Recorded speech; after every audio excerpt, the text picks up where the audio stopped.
Juga memberi asinan. Amin. Hari ini kita sampaikan bersama kinerja APBD Jakarta yang telah berjalan. Yang saya hormati Bapak Wakil Gubernur, Bapak Haji Rano, Ketua DPRD Provinsi DKI Jakarta, Bapak Khairuddin, dan para Ketua Komisi dan Pimpinan DPRD Provinsi DKI Jakarta, Bapak Sekretaris Daerah Provinsi DKI Jakarta, Bapak Uus Kuswanto yang hari ini berulang tahun. Selamat ulang tahun. Pak Uus ini lagi lucu-lucunya. Kepala Perwakilan Bank Indonesia Provinsi DKI Jakarta, Pak Iwan, Pak Edwin, Otoritas Jasa Keuangan Jakarta, Depok, Bogor, Bekasi. Kemudian juga hadir para OPD. Maaf tidak bisa semuanya saya sebutkan satu persatu. Hari ini saya bersama jajaran pemerintah DKI Jakarta akan menyampaikan APBD DKI Jakarta tahun 2025 sebagai bagian dari keterbukaan transparansi yang dilakukan oleh pemerintah DKI Jakarta. Kami berharap dengan keterbukaan ini, dengan transparansi ini, akuntabilitas publik yang baik, mudah-mudahan ini menjadi hal yang positif bagi pemerintah di DKI Jakarta kepada para pelaku dunia usaha, masyarakat, dan tentunya warga DKI Jakarta secara khususnya. Di tengah dinamika perekonomian global nasional, alhamdulillah perekonomian DKI Jakarta tetap terjaga dengan baik. Inflasi, aktivitas ekonomi yang berkelanjutan serta iklim investasi yang kondusif nanti akan kami breakdown satu persatu. Sejalan dengan cita-cita besar tersebut, kota global sebagai kota global dan pusat perekonomian nasional yang berdaya saing, berkelanjutan dan mensejahterakan seluruh warganya, Jakarta memiliki tanggung jawab besar untuk memastikan manfaat pembangunan yang dirasakan oleh seluruh warga Jakarta. Bapak Ibu saudara-saudara sekalian, dalam kesempatan ini saya akan menyampaikan eksekutif summary yang pertama. Seperti kita ketahui bersama, pertumbuhan ekonomi Jakarta pada triwulan ketiga tahun 2025 tercatat angka 4,96%, yang menunjukkan bahwa pemulihan dan stabilitas perekonomian kota Jakarta dengan indeks keyakinan konsumen pada bulan Desember 2025 berada pada level 145,33. Ini menunjukkan optimisme yang tinggi. Inflasi Jakarta 2,63 berada di bawah inflasi nasional 2,92. Realisasi investasi tahun 2025 sebesar 270,9 triliun rupiah. Ini sebagai indikator kuatnya kepercayaan investor kepada pemerintahan Jakarta. Provinsi DKI Jakarta juga menetapkan UMP tahun 2026 sebesar 5.729.876 atau mengalami peningkatan 6,17%. Sebenarnya UMP untuk sektoral DKI Jakarta juga sudah selesai dan mudah-mudahan nanti teman-teman akan tahu dengan sendirinya. Karena yang UMP sektoral kami tidak umumkan. Serangkaian dan capaian tersebut menunjukkan bahwa struktur ekonomi Jakarta berada dalam kondisi yang solid dan menjadi penopang utama bagi keberlanjutan program-program yang sudah disusun, program prioritas pembangunan yang ada di kota Jakarta. Seperti kita ketahui, APBD tahun 2025 sebesar 91,86 triliun rupiah dengan realisasi hingga 31 Desember berjalan dengan baik, antara lain adalah sebagai berikut.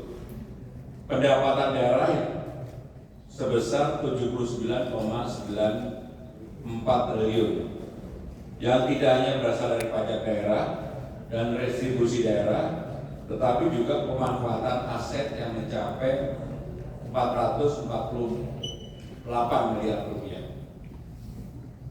Belanja daerah terrealisasi 76,05 triliun.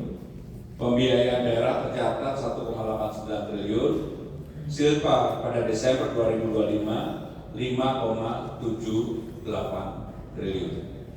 dengan surplus anggaran sebesar 3,89 triliun rupiah. Saudara-saudara sekalian, sepanjang tahun 2025, Badan Pelayanan Pengadaan Barang dan Jasa telah melaksanakan 261.124 paket pengadaan senilai 45 triliun dengan capaian tendernya semuanya berjalan 100%. Saudara-saudara sekalian, berikutnya kami akan menyampaikan kondisi ekonomi Jakarta. Seperti kita ketahui, ekonomi Jakarta tumbuh stabil dengan dukungan kebijakan fiskal yang berdampak nyata dengan pertumbuhan kumulatif 5,03%. Bank Indonesia memproyeksikan di tahun 2025 Jakarta akan tumbuh 4,6 sampai dengan 5,4%. Sektor penyediaan akomodasi dan makan minum menjadi salah satu sektor yang tumbuhnya paling tinggi, yaitu 9,79% dengan kontribusi kurang lebih 5,13%. Untuk memperkuat posisi Jakarta sebagai kota jasa berskala global, seperti kita ketahui bersama, pemerintah Jakarta menghadapi Natal, Tahun Baru, dan beberapa hari-hari besar. Kami memberikan insentif fiskal berupa pengurangan pajak daerah serta dukungan penyelenggaraan event nasional maupun internasional. Dan dalam kesempatan ini, kalau mau lihat pajak Jakarta itu berjalan baik atau enggak, lihat bajunya Pulusi. Ketika bajunya Pulusi cerah, pasti Jakarta sedang cerah. Dalam kesempatan ini kami juga menyampaikan bahwa insentif dan dukungan sektor pariwisata menunjukkan peningkatan yang signifikan. Pada Desember 2025, tingkat hunian kamar hotel bintang 5 mencapai 62,03%. Bahkan ketika kemarin kita menyambut Natal Tahun Baru, hampir semua hotel di Jalan Sudirman, Tamrin, atau Subroto semuanya 100%. Untuk konsumsi rumah tangga yang berikutnya, fondasi ekonomi yang ditopang kuat oleh konsumsi rumah tangga memiliki kontribusi 63,43% terhadap PDRB. Seperti yang tadi kami jelaskan, indeks keyakinan konsumen dalam hal ini cukup optimistik dan tinggi, 145,33%, mencerminkan persepsi positif atas stabilitas ekonomi Jakarta yang terjaga pada saat ini. Kenaikan aktivitas konsumsi masyarakat juga terlihat dari peningkatan transaksi digital, terutama melalui kanal pembayaran KRIS yang seperti kita ketahui bersama mengalami peningkatan yang cukup besar, terutama di pasar-pasar seperti pada saat kita lombakan digitalisasi di pasar itu meningkat 47%. Bapak Ibu saudara-saudara sekalian, APBD DKI Jakarta diarahkan untuk melindungi daya beli masyarakat khususnya bagi kelompok menengah rentan melalui berbagai kebijakan antara lain.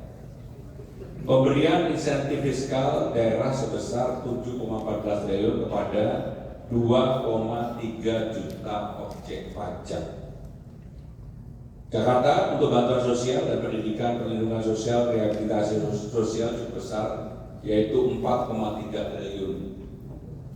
Pemberian subsidi transportasi, pangan, pengelolaan air limbah dan air minum mencapai 6,4 triliun rupiah. Seperti kita ketahui bersama, pada tahun 2025, tarif transportasi umum Transjakarta, LRT, MRT di Jakarta tidak mengalami kenaikan. Pada kesempatan ini kami juga ingin menyampaikan bahwa pemberian keringanan tarif air, termasuk insentif yang kami berikan ketika UMP kemarin, yaitu bagi sekitar 386.000 pelanggan atau 34,8% dari total pelanggan melalui kartu air sehat. Tadi kami sudah sampaikan mengenai inflasi, Jakarta terjaga 2,63%, sementara nasional 2,92%, yang tetap berada pada rentang sasaran nasional yaitu 2,5% plus minus 1%.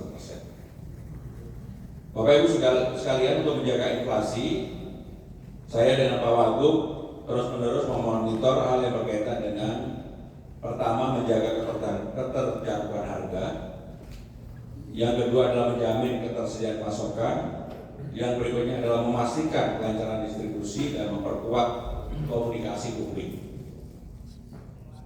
Berkaitan dengan investasi yang kami tadi sudah sampaikan, tahun 2025 mencapai 270 triliun, tumbuh 11,99%, termasuk pertumbuhan investasi yang cukup tinggi di Indonesia dengan kontribusi penanaman modal dalam negeri sebesar 175,3 triliun. Penanaman modal asing 95,6 triliun. Investasi tersebut memberikan kontribusi 14% terhadap total investasi nasional. Bapak Ibu Saudara sekalian, investasi yang ada di Jakarta tersebut membuka ruang lapangan kerja kurang lebih 487.000 tenaga kerja. Hal yang berkaitan dengan upah minimum kami ingin jelaskan sekali lagi bahwa pemerintah DKI Jakarta untuk upah minimum mengalami kenaikan 6,17% dengan mempertimbangkan berbagai variabel ekonomi. UMP di Jakarta akhirnya menjadi 5,209.876 rupiah. Bapak Ibu Saudara sekalian, kenaikan UMP ini diharapkan dapat menjaga konsumsi masyarakat dan memperkuat permintaan domestik sebagai salah satu mesin pertumbuhan kita. Kebijakan UMP tetap didukung dengan bantuan fasilitas peningkatan kesejahteraan bagi pemegang Kartu Pekerja Jakarta. Sekali lagi, bagi Kartu Pekerja Jakarta akan mendapatkan subsidi dari pemerintah DKI Jakarta, termasuk untuk transportasi, air, pangan, dan sebagainya. Sepanjang tahun 2025, sebanyak 18.383 pekerja pemegang KPJ aktif telah menikmati layanan transportasi publik gratis di Jakarta, termasuk program pangan subsidi yang diberikan oleh pemerintah Jakarta sebesar 90.250 pekerja. Bapak Ibu Saudara-saudara sekalian, pemerintah DKI Jakarta juga memberikan dukungan bagi dunia usaha melalui kemudahan perizinan. Kami melakukan berbagai perizinan yang ada dan perbaikan layanan yang selama ini menjadi problem bagi para pelaku dunia usaha. Dan alhamdulillah dengan kemudahan perizinan dan perbaikan layanan ini disambut baik dunia usaha. Bapak Ibu Saudara-saudara sekalian, selanjutnya saya akan meminta konferensi pers ini dilanjutkan dengan opini terkait. Untuk itu kami persilakan Pak Prastowo untuk mengaturnya. Terima kasih. Wassalamualaikum warahmatullahi wabarakatuh.